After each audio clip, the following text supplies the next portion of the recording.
அடுத்ததாக குக்கரில் முளை கட்டின தட்டைப்பயிறு ஒரு 1/4 கிலோ சேர்த்திருக்கேன்.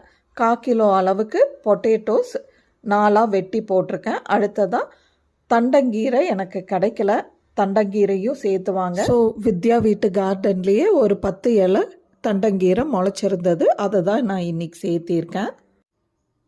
இப்போது ட்ரை ரோஸ்ட் பண்ணி ஆற வச்சுருந்த மசாலாவில் ஒரு பிட் அளவுக்கு இஞ்சி 6 பல்லு பூண்டு சேர்த்தி இதை நல்லா நைஸாக அரைச்சி எடுத்துகிட்டு வந்து குக்கரில் சேர்த்தியாச்சு.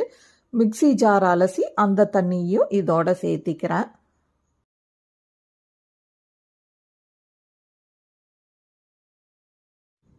இப்போது இந்த டிஷ்ஷுக்கு தேவையான அளவு உப்பு, மஞ்சத்தூள் எல்லாத்தையும் சேர்த்தி நல்லா கலந்து விட்டு இது குக்கர் லிட் போட்டு மூடிடலாம். இது ஒரு 3 விசில் வந்ததுக்கப்புறம் ஆஃப் பண்ணிவிட்டு பார்க்கலாம்.